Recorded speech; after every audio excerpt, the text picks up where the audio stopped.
മുഖക്കുരു വന്നു കഴിഞ്ഞാൽ, മുഖത്ത് പാടുകൾ ഉണ്ടെങ്കിൽ, അതുപോലെ എന്തെങ്കിലും ഒരു രാവിലെ എണീക്കുന്ന സമയത്ത് കുഞ്ഞൊരു ടൈനി ആയിട്ട് നമ്മളിങ്ങനെ ഉണരെ പൊട്ടുക എന്ന് പറയില്ലേ, ഇതിനൊക്കെ ആയിട്ട് നമ്മുടെ പണ്ട് അമ്മമാരൊക്കെ ചെയ്തിരുന്ന ഒരു ചെറിയൊരു മുത്തശ്ശി വൈദ്യമാണ് അല്ലേ. തുളസിയും തേനും കൂടെ ചാലിച്ച്, കയ്യിലിട്ട് ചാലിച്ച് തേനിൽ മിക്സ് ചെയ്തതിന് ശേഷം മുഖത്ത് എവിടെയൊക്കെയാണോ പാടുകളും കുരുക്കളും ഉള്ളത് അവിടെയൊക്കെ അത് തേച്ച് കൊടുക്കുക എന്നുള്ളത്. അപ്പം ഇന്ന് ഞാൻ മോനെയും കൂടെ പിടിച്ചിരുത്തിയിട്ടുണ്ട്. കാരണം ഇതൊക്കെ എന്താണ് ഏതാണെന്നെങ്കിലും അറിയണ്ടേ അവര്. തുളസി എന്താ, പനിക്കൂർക്ക എന്താ, കൊടുത്തൂവ എന്താ, മന്ദാരം എന്താ, തെച്ചി എന്താ, ചെമ്പരത്തി എന്താ, എന്തൊക്കെയാണ് ഔഷധ സസ്യങ്ങൾ എന്നൊക്കെ നമ്മളുടെ മക്കളും കൂടെ അറിയണം.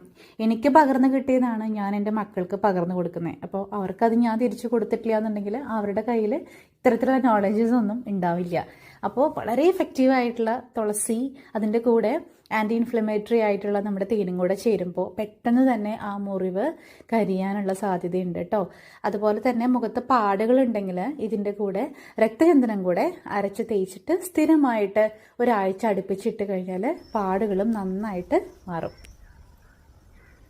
ചില സമയത്ത് വിശപ്പില്ലായ്മ വരുമ്പോഴും നാവിന് അരുചി, വായിക്ക് അരുചി ഉണ്ടാവുന്ന സമയത്തൊക്കെ ഇതുപോലെ തുളസിയും തേനും കൂടെ ചേർത്ത് തരാറുണ്ട്.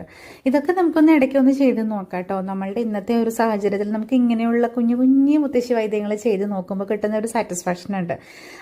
മെഡിക്കൽ സ്റ്റോറിൽ നമുക്ക് ഇതിനെല്ലാം ട്രീറ്റ്മെൻറ്റ്സും അതിൽ ഓയിൽമെൻറ്റ്സും അല്ലെങ്കിൽ ഒത്തിരി എന്നെല്ലാം അവൈലബിൾ ആണ്. പക്ഷെ എന്നിരുന്നാലും ഇതിൻ്റെ പ്രത്യേകത ഇതിന് മാത്രം അവകാശപ്പെടാനുള്ളതാണ് കേട്ടോ. അപ്പോൾ ഇത് വെറും വയറ്റിൽ അല്ലെങ്കിൽ ഭക്ഷണത്തിന് ശേഷമൊക്കെ ഒരല്പം തേനും ചേർത്ത് കഴിക്കുന്നതും രോഗപ്രതിരോധ ശക്തി ഉണ്ടാവാനായിട്ടും വളരെയധികം ഹെൽപ്പ് ചെയ്യും.